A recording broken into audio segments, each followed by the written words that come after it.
Hello friends, നമ്മൾ ഇന്ന് പോകുന്നത് കേരളത്തിലെ ഏറ്റവും വലിയ പാലം. ഇന്നലെയാണ് നമ്മുടെ മുഖ്യമന്ത്രി പ്രിയങ്കരനായ പിണറായി വിജയൻ സഖാവ് നാടിന് സമർപ്പിച്ചത്. ആ പാലത്തിലേക്കാണ് നമ്മൾ ഇന്ന് യാത്ര പോകുന്നത്.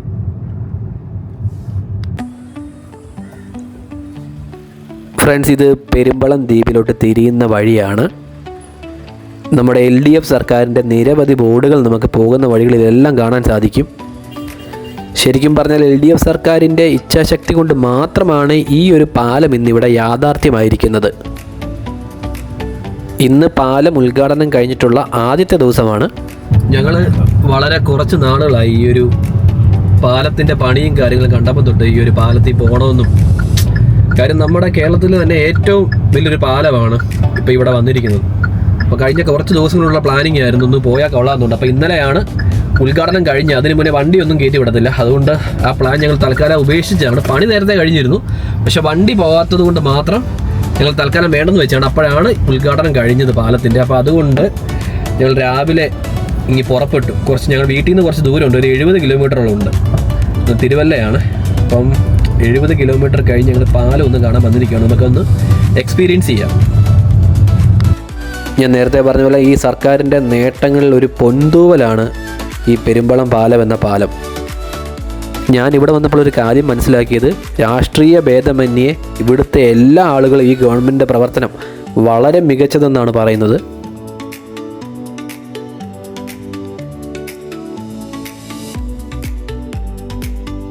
ഇപ്പം നമ്മൾ പെരുമ്പളം പാലത്തിൽ കൂടെ ദ്വീപിലോട്ട് സഞ്ചരിച്ചുകൊണ്ടിരിക്കുകയാണ്. ഏകദേശം 1 കിലോമീറ്ററിൽ കൂടുതലുണ്ട് ഈ പാലം.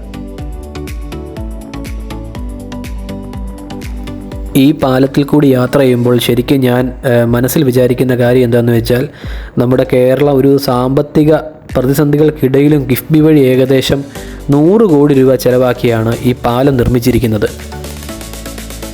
ഫ്രണ്ട്സ്, ഈ ബ്രിഡ്ജിൽ കൂടെയുള്ള യാത്ര വളരെ മനോഹരമായിട്ടാണ് തോന്നുന്നത്.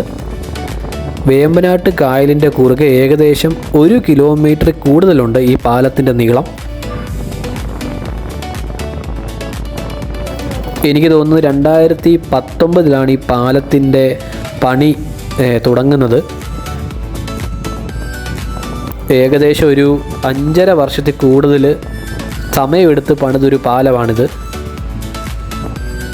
ഈ ബ്രിഡ്ജിൻ്റെ ഈ റാ ഷേപ്പിലുള്ള ആർച്ചാണ് ഇതിൻ്റെ ഹൈലൈറ്റ്സ് എന്ന് പറയുന്നത്.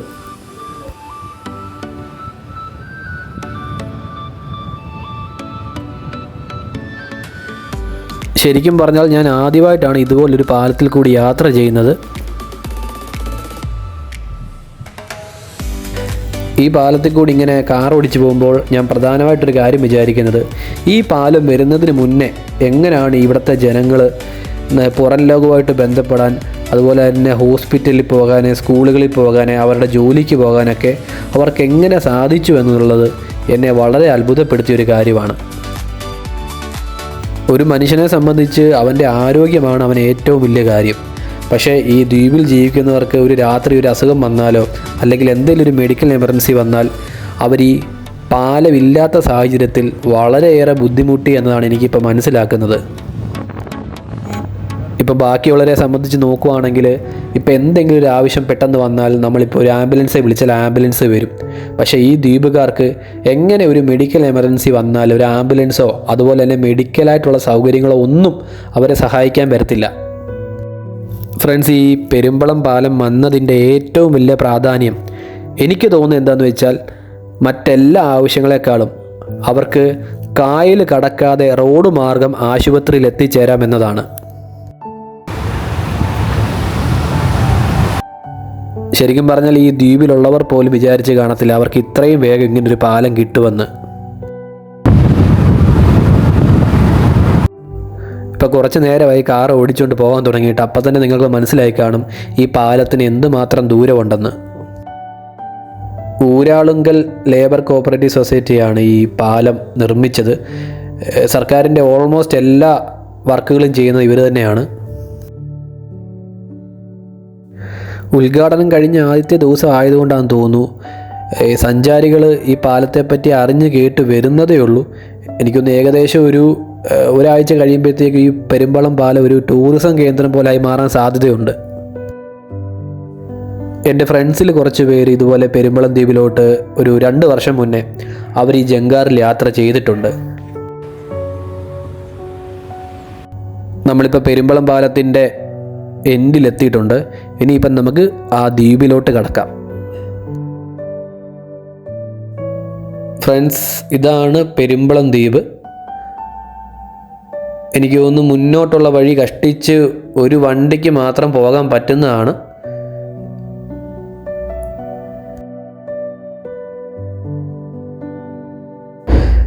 ദ്വീപിലോട്ടെത്തിയപ്പം എനിക്ക് നല്ലൊരു ഗ്രാമീണ അന്തരീക്ഷം ഫീൽ ചെയ്യുന്നുണ്ട്. നമ്മൾ ഈ ഡ്രോണൊക്കെ വെച്ച് നോക്കുവാണെങ്കിൽ ഈ പെരുമ്പളം ദ്വീപ് കായലിൻ്റെ നടുക്ക് ഹൃദയത്തിൻ്റെ ഷേപ്പിലൊരു പച്ച പൊട്ട് പോലെ നമുക്ക് കാണാൻ സാധിക്കും. നമ്മളിപ്പോൾ പോകുന്നത് പെരുമ്പളം ബോട്ട് ജെട്ടിയിലോട്ടാണ്.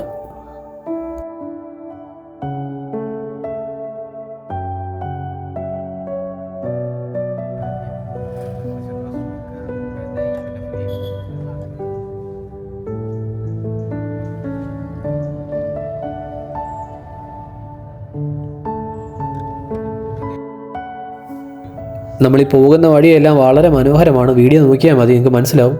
ഈ ലക്ഷദ്വീപിലൊക്കെ പോയി അകത്തോട്ടുള്ള അവിടുത്തെ സ്ഥലങ്ങളിൽ പോകുന്നൊരു ഫീൽ നമുക്ക് കിട്ടുന്നുണ്ട്.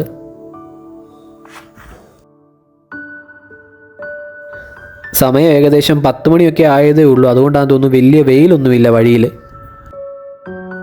പണ്ട് തൊട്ടേ എനിക്ക് ഇങ്ങനെയുള്ള വഴികളിൽ പോകാൻ വളരെ ഇഷ്ടമുള്ളൊരു വ്യക്തിയാണ് ഞാൻ.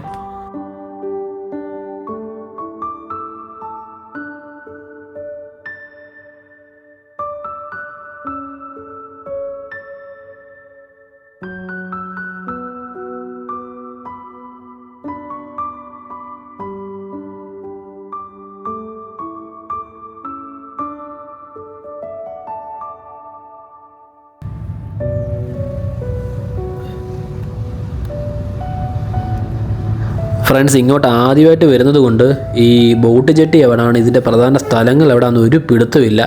അതുകൊണ്ട് നമുക്ക് ആരോടെങ്കിലും ഒന്ന് ചോദിക്കണം. ആദ്യം ഇങ്ങോട്ട് ചേട്ടൻ എന്തൊക്കെയോ പറഞ്ഞു, ഒന്നും മനസ്സിലായില്ല. അതുകൊണ്ട് ഈ വരുന്ന ചേട്ടനോട് ചോദിക്കാം.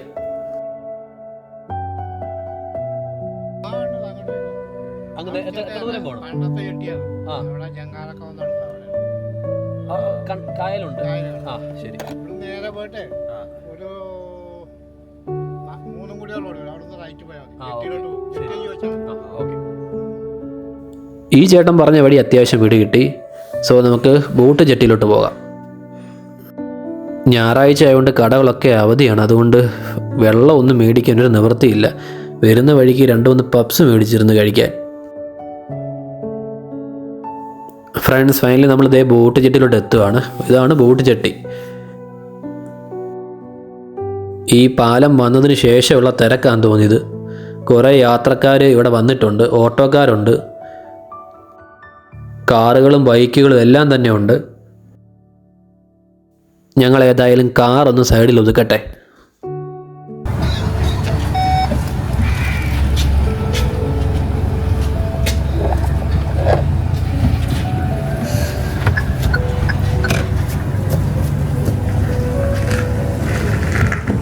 അറ്റ് ലാസ്റ്റ് ഫൈനലി കേസ് നമ്മൾ പെരുമ്പലം ബോട്ട് ജെട്ടിയിൽ എത്തിയിരിക്കുകയാണ്. ഇവിടുത്തെ പ്രധാനമായിട്ടുള്ളൊരു ബോട്ടും കാര്യങ്ങളും എല്ലാം വരുന്നൊരു സ്ഥലമാണ്.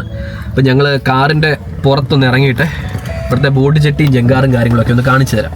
ഓക്കെ ഫ്രണ്ട്സ്, അതിരാവിലെയാണ് വീട്ടിൽ നിന്ന് ഇറങ്ങിയത്. അതുകൊണ്ടൊരു പബ്സൊക്കെ ഞങ്ങൾ ടൗണിൽ നിന്ന് മേടിച്ചുകൊണ്ടാണ് വന്നത് കഴിക്കാൻ വേണ്ടിയിട്ട്. അതിപ്പോൾ ഇവിടെ വന്നപ്പോഴാണ് കഴിക്കാൻ ഒരു ടൈം കിട്ടിയത്. എന്തായാലും ഇത് കഴിച്ചിട്ട് നമുക്കിനി പുറത്തോട്ടിറങ്ങാം.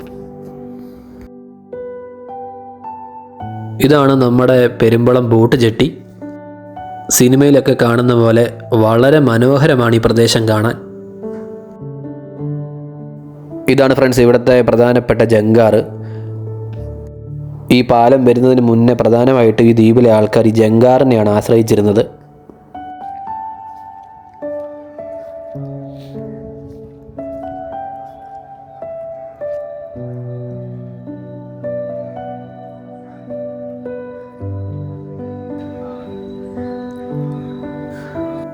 ഫ്രണ്ട്സ്, ഇവിടെ വന്നപ്പോൾ നല്ല തണുത്ത കാറ്റും നല്ല തണുത്ത ക്ലൈമറ്റും ഒക്കെ ഫീൽ ചെയ്യുന്നു.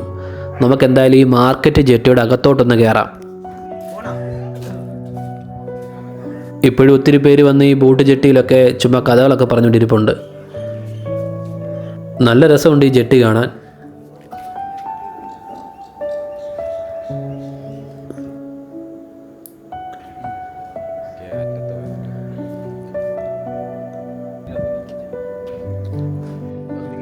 ഫ്രണ്ട്സ്, ഇവിടെ നിന്ന് നോക്കിയാൽ നമുക്ക് പെരുമ്പളം പാലം കാണാൻ സാധിക്കും. ഞാൻ നേരത്തെ പറഞ്ഞ പോലെ ഒരു ലക്ഷദ്വീപ് ടച്ചാണ് എനിക്ക് ഫീൽ ചെയ്യുന്നത്. തെങ്ങുകളൊക്കെ ഇങ്ങനെ ചെരിഞ്ഞ് വെള്ളത്തിലോട്ട് നിൽക്കുന്നത് കാണാൻ വളരെ മനോഹരമാണ്. ഞാൻ ജെട്ടിയുടെ അറ്റത്ത് വന്ന് നിൽക്കുന്നത് കൊണ്ട് എനിക്ക് ആ കായലിൽ നിന്ന് വരുന്ന കാറ്റ് ശരിക്കും കിട്ടുന്നുണ്ട്. നല്ല തണുത്ത കാറ്റാണ് വരുന്നത്. ഇവിടെ ഒന്ന് വന്ന് നോക്കിയാൽ നിങ്ങൾക്ക് മനസ്സിലാവും ഈ ദ്വീപിലുള്ള ആൾക്കാർ ഈ കായൽ കടന്ന് അവരുടെ പല ആവശ്യങ്ങൾക്കും അക്കരെ എത്താൻ എന്തുമാത്രം ബുദ്ധിമുട്ടിയിരുന്നു എന്നത്. ഞാൻ ഈ ജെട്ടിയിൽ നിന്ന് ആലോചിക്കുന്നത് എന്താണെന്ന് വെച്ചാൽ, ഇപ്പോൾ പകലാണ്. ഈ പകൽ മാറി രാത്രിയായി കഴിയുമ്പോൾ ഈ ദ്വീപിലെ ആളുകൾക്ക് എന്തെങ്കിലും ആശുപത്രി എമർജൻസികൾക്കോ അങ്ങനെ എന്തെങ്കിലും കാര്യങ്ങൾക്ക് അക്കരെ പോകേണ്ടി വന്നാൽ അവർ ആശ്രയിക്കുന്നത് ഈ ജങ്കാറിനെ മാത്രമാണ്. ഫ്രണ്ട്സ്, പെരുമ്പളം പാലമൊക്കെ വന്നെങ്കിലും ഇന്നും ഇവിടുത്തെ ബോട്ട് യാത്ര ഇഷ്ടപ്പെടുന്ന ഒരുപാട് ആളുകളുണ്ടെന്നാണ് എനിക്ക് ഇവിടെ വന്നപ്പോൾ തോന്നിയത്. ഇത് ബോട്ടല്ല, ജങ്കാറാണ്. ഇവിടുത്തെ ഒരു ചേട്ടൻ പറഞ്ഞത് ബോട്ട് ഒരു 15 മിനിറ്റ് കഴിയുമ്പോൾ വരുമെന്നാണ്. ഈ പാലം പണിതത് പെരുമ്പളം ദ്വീപിനെ അരൂക്കുറ്റി എന്ന് പറയുന്ന സ്ഥലവുമായിട്ട് ബന്ധിപ്പിക്കാൻ വേണ്ടിയിട്ടാണ്. ഏതായാലും ഫോട്ടോഗ്രാഫിക്കും വീഡിയോഗ്രാഫിക്കും പറ്റിയൊരു സ്ഥലമായതുകൊണ്ട് ഞാൻ കുറച്ച് ഫോട്ടോസും വീഡിയോസും എടുക്കാൻ തീരുമാനിച്ചു. ഞങ്ങൾ വന്നപ്പോൾ തന്നെ കുറേ ആളുകൾ ഇവിടെ ഫോട്ടോയും വീഡിയോയും എടുക്കാൻ വന്നിട്ടുണ്ട്. നല്ല ലൈറ്റ് കിട്ടുന്നൊരു പ്രദേശമാണിത്.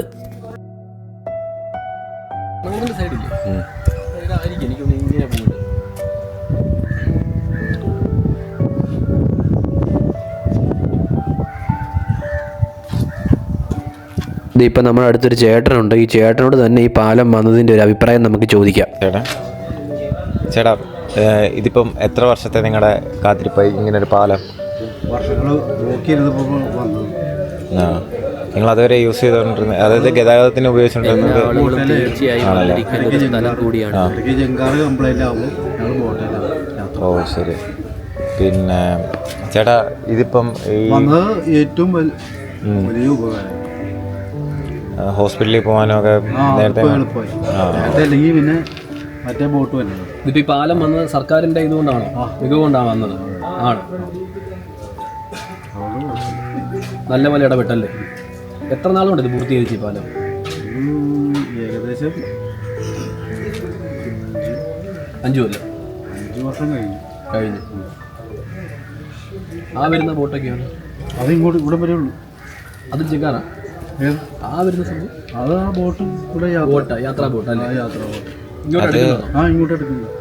മറ്റേ KSRTC അതാ വന്ന ഏറ്റവും ഉപകാരമായി. KSRTCയുടെ വളരെ ഉപകാരം. യാത്ര വന്നു കഴിഞ്ഞാൽ ഞങ്ങൾക്ക് നാട്ടുകാർക്ക് ഏറ്റവും ഉപകാരമായിരിക്കും. വന്നില്ലെങ്കിൽ അത് പോകും. അതായത് ഈ പാലം വന്നതിന് ഒരു അനുഗ്രഹമാണല്ലോ. അതെ അതെ, അതോടെ എത്തിക്കഴിഞ്ഞാൽ ഞങ്ങൾക്ക് ഉപകാരമായിരിക്കും. അപ്പം ബസ്സും കൂടെ താമസിക്കാതെ വരട്ടെ എന്ന് നമുക്ക് പ്രതീക്ഷിക്കാം.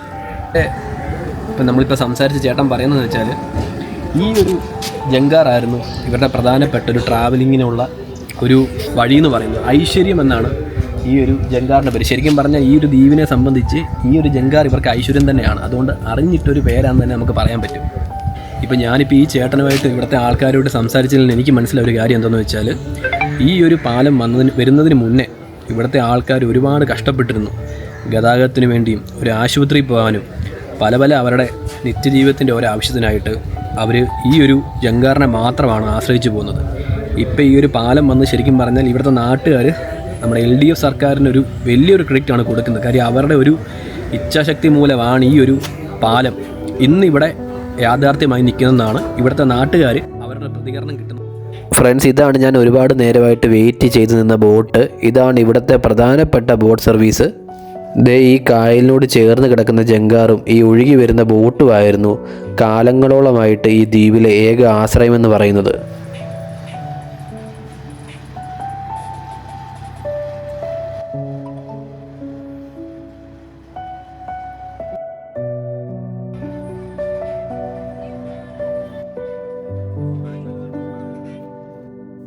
ഫ്രണ്ട്സ് ബോട്ട് ജട്ടിയിലോട്ട് അടുക്കുവാണ്. ശരിക്കും പറഞ്ഞാൽ പുതിയൊരു പാലം വരുമ്പോൾ നമ്മുടെ യാത്രകൾക്ക് വേഗത കൂടിയിട്ടുണ്ടാകാം. പക്ഷേ ഈ ബോട്ട് യാത്രയൊക്കെ നൽകുന്ന ഒരു എക്സ്പീരിയൻസ് പറയുന്നത് വേറൊരു ലെവലാണ്. പക്ഷേ ഈ ബോട്ടിനെ തന്നെ ആശ്രയിച്ചൊരു ജീവിതം മുന്നോട്ട് കൊണ്ടുപോവുക എന്ന് പറയുന്നതും വളരെ ബുദ്ധിമുട്ടുള്ളൊരു കാര്യം തന്നെയാണ്. ഇന്നലെ വരെ ഈ ദ്വീപ് നിവാസികൾക്ക് ഈ ജെട്ടിയിൽ നിന്നല്ലാതെ പുറം ലോകവുമായിട്ട് ബന്ധപ്പെടാൻ യാതൊരുവിധ മാർഗവുമില്ലായിരുന്നു. ഈ ദ്വീപിൻ്റെ എല്ലാ ആവശ്യങ്ങളും ഈ ബോട്ട് സർവീസിൽ കൂടെയാണ് ഇവിടുത്തെ ആളുകൾ നടത്തിയിരുന്നത്. എനിക്ക് പണ്ട് മുതലേ ഈ ബോട്ടും കായലും ഒക്കെ കാണാൻ വളരെ ഇഷ്ടമുള്ളൊരു കൂട്ടത്തിലാണ്. അതുകൊണ്ട് തന്നെ ഞാൻ ഈ കാഴ്ച കുറേ നേരം ഇങ്ങനെ നോക്കി നിന്നു. ഫ്രണ്ട്സ്, നിങ്ങളിപ്പോൾ ഒന്ന് ആലോചിച്ച് നോക്കി, ഈ ദ്വീപിലുള്ളൊരു വ്യക്തിക്ക് അവൻ്റെ ആവശ്യം എന്തെങ്കിലും നടത്തണമെങ്കിൽ അവന് ഈ ബോട്ടല്ലാതെ മറ്റൊരു മാർഗ്ഗവും ഇവിടെ ഇല്ലായിരുന്നു. ഈ ദ്വീപിലെ ആളുകൾ പറയുന്നത് രാത്രി 10 മണി വരെ ഈ ബോട്ട് സർവീസ് ഉള്ളൂ എന്നാണ്. നിങ്ങൾ വിചാരിക്കുന്ന പോലെ ചെറിയ ഒരു കൂട്ടം ആൾക്കാർ മാത്രം താമസിക്കുന്ന ഒരു ദ്വീപല്ല ഇത്. ഒത്തിരി ആളുകൾ ഈ ദ്വീപിൽ താമസിക്കുന്നുണ്ട്. അവർക്കെല്ലാം ഉണ്ടായിരുന്ന ഒരേ ഒരു യാത്രാമാർഗ്ഗം ഈ ജങ്കാറും ഈ ബോട്ടും മാത്രമായിരുന്നു. ഞാനിപ്പോൾ ആലോചിക്കുന്നൊരു കാര്യം എന്താണെന്ന് വെച്ചാൽ, ഈ ദ്വീപിലുള്ള ആൾക്കാർക്ക് ഒരു വീട് വെക്കണേ തന്നെ അതിന് വേണ്ട സിമെൻറ്റും മണ്ണും കല്ലും എല്ലാം ഈ ജങ്കാറിലും മറ്റുമാണ് ഇവർ കൊണ്ടുവന്നുകൊണ്ടിരുന്നത്. അത് എന്തുമാത്രം ബുദ്ധിമുട്ടുള്ളൊരു കാര്യമാണ് നിങ്ങൾ ആലോചിച്ച് നോക്കിയേ.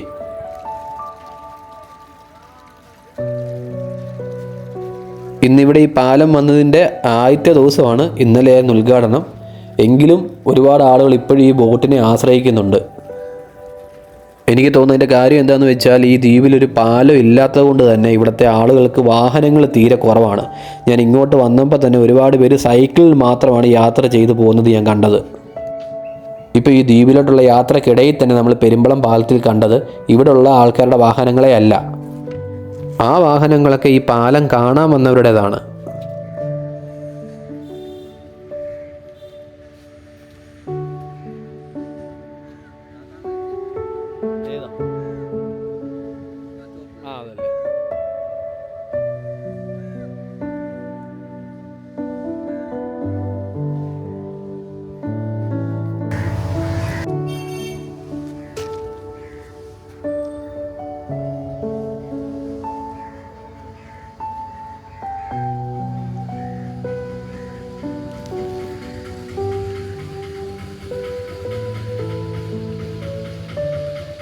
ചേട്ടാ, ഇപ്പോൾ ഒരു പെരുമ്പളം പാലം എന്ന് പറയുന്ന പുതിയ പാലം ഇവിടെ വന്നു.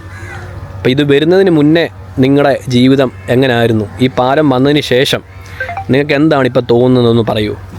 ഓക്കെ, പാലം വരുന്നതിന് മുൻപേ എന്ന് പറയുമ്പോൾ എൻ്റെ ചെറുപ്പകാലത്തൊക്കെ വള്ളത്തിലായിരുന്നു യാത്ര.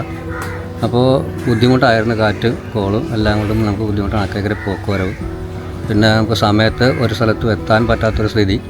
ഒരു ഇൻ്റർവ്യൂ ആയാലും ഒരു എന്തെങ്കിലും ഫംഗ്ഷന് പോകാൻ തന്നെ പോയിട്ട് തിരിച്ചു വരുന്നത് തന്നെ ബുദ്ധിമുട്ട്.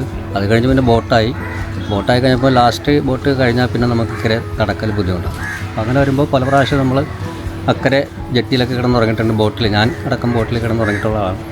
ചേട്ടൻ എന്താ ചെയ്യുന്നത്? എനിക്ക് കൽപ്പനയാണ്, മെസ്സിൽ പഠിയാണ്. അപ്പോൾ അങ്ങനെ പല അനുഭവങ്ങൾ കണ്ടിട്ടുണ്ട്, പല തിക്താനുഭവങ്ങൾ. കാരണം ബോട്ടിൽ കിടന്നു വള്ളത്തിൽ കിടന്നു ഒക്കെയുള്ള പ്രസവങ്ങളൊക്കെ നടന്നിട്ടുണ്ട് ഇവിടെ. അതൊക്കെ ഇപ്പോൾ കഴിഞ്ഞ ദിവസം പേപ്പറിലൊക്കെ വന്നിട്ടുള്ള. അങ്ങനെ ഒരുപാട് ബുദ്ധിമുട്ട് അനുഭവിച്ചിട്ടുണ്ട്. ഇപ്പോൾ പക്ഷേ ഈ പാലം വന്നതോടുകൂടി ആ യാത്രയുടെ ബുദ്ധിമുട്ട് ശരിക്കും ഞങ്ങൾക്ക് മാറി കിട്ടി. അതിപ്പോൾ അതിന് നന്ദി പറയാനുള്ള ഈ LDF സർക്കാരിനോട് തന്നെയാണ്. സർക്കാരിൻ്റെ ഒരു നല്ല പ്രവർത്തനം ഉണ്ടായിട്ടുണ്ട്. തീർച്ചയായിട്ടും LDF സർക്കാർ തന്നെയാണ് ഇത് കൊണ്ടുവന്നതെന്ന് നമുക്ക് 100% പറയാൻ പറ്റും. അത് നന്ദി ഈ മുഖ്യമന്ത്രിയോടും ബാക്കി എല്ലാ മന്ത്രിമാരോടും നന്ദി. ഈ പാലം വന്നതുപോലെ തന്നെ ഇവിടെ ഒരു ബസ് സർവീസ് നിങ്ങൾ ആഗ്രഹിക്കുന്നുണ്ടോ? ഉണ്ടല്ലോ, കാരണം ഇപ്പോൾ ബസ് സർവീസ് ആഗ്രഹിക്കുന്നുണ്ട്. പക്ഷേ ഇപ്പോഴത്തെ നമ്മുടെ ഇവിടുത്തെ റോഡിന് വീതി ഇല്ലാത്തതുകൊണ്ട് മൊത്തം പെരുമ്പളം നടക്കുമെന്ന് തോന്നുന്നില്ല. പക്ഷേ ചെറിയ ചേസ് വെള്ളമ്പരം മൊത്തത്തിൽ വികസിക്കണം, ബസ് വരണമെങ്കിൽ വികസിക്കണം. അത് വികസിക്കും എന്ന് തന്നെ പ്രതീക്ഷ. കാരണം ഇപ്പോൾ ഇനിയിപ്പോൾ യാത്രയുടെ ബുദ്ധിമുട്ടും മറ്റുള്ള എന്തെങ്കിലും ഒരു ബിസിനസ് തുടങ്ങാനൊക്കെ ഉള്ള ആൾക്കാർക്ക് പോകാനുള്ള ബുദ്ധിമുട്ടൊക്കെ മാറിയല്ലോ. അപ്പോൾ അത് കൊണ്ട് ഇനിയും വികസിക്കും എന്നാണ് പ്രതീക്ഷ. നിങ്ങൾ നേരത്തെ ഏത് ആശുപത്രിയിലാണ് പൊയ്ക്കൊണ്ടിരുന്നത് എന്തെങ്കിലും ആവശ്യമൊക്കെ വരുമ്പോൾ? ഞങ്ങളിപ്പോൾ പോയിക്കൊണ്ടിരുന്നത് എറണാകുളം ജനറൽ ഹോസ്പിറ്റൽ അല്ലെങ്കിൽ അരുക്കുറ്റി. അതിന് പോകണമെങ്കിൽ പ്രധാന മാർഗ്ഗം ഈ ബോട്ടായിരുന്നു. ബോട്ടിൻ്റെ പോക്ക് നടക്കുള്ളൂ. ഇങ്ങനെ ഇവിടെ നിന്ന് അക്കരെ കടക്കണമെങ്കിൽ ഒന്നെങ്കിൽ വള്ളം അല്ലെങ്കിൽ ബോട്ട്, അല്ലാതെ വേറെ മാർഗ്ഗമില്ല. ഫ്രണ്ട്സ്, ഈ പാലം വന്നതിൻ്റെ ഏറ്റവും വലിയ പ്രാധാന്യം എന്താണെന്ന് ഞാൻ നിങ്ങൾക്ക് കാണിച്ചു തരാം. നോക്കിക്കോ.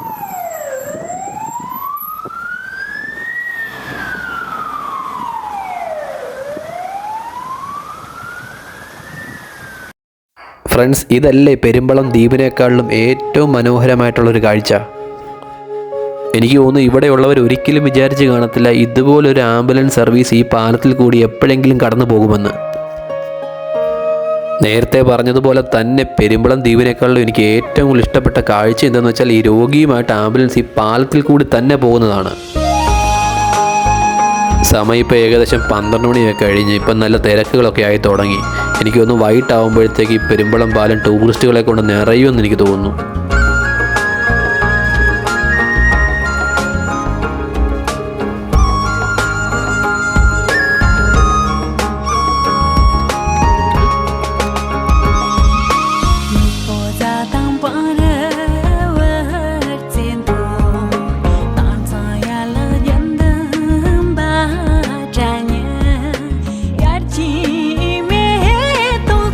അപ്പോൾ ഫ്രണ്ട്സ്, നമ്മൾ പെരുമ്പളം ദ്വീപിൻ്റെയും പെരുമ്പളം പാലത്തിൻ്റെയും കാഴ്ചകൾ കണ്ടിട്ട് നമ്മൾ തിരിച്ച് വീട്ടിലോട്ട് പോവാണ്. ഈ പാലം കാണാൻ ആഗ്രഹമുള്ളവർ എത്രയും വേഗം വന്ന് ഈ പാലം ഒന്ന് എക്സ്പീരിയൻസ് ചെയ്യണം. കാരണം എനിക്ക് വളരെ ഇഷ്ടപ്പെട്ടൊരു പാലമാണിത്. ഞാൻ പല പാലത്തിൽ കൂടി യാത്ര ചെയ്തിട്ടുണ്ട്, പക്ഷേ ഇങ്ങനൊരു പാലം ഞാൻ എൻ്റെ ലൈഫ് ടൈമിൽ ആദ്യമായിട്ടാണ് കാണുന്നത്. ഞാൻ പല സ്ഥലത്ത് യാത്ര ചെയ്തിട്ടുണ്ടെങ്കിലും ഈ പെരുമ്പളം ദ്വീപ് എനിക്ക് വളരെയധികം ഇഷ്ടമായി.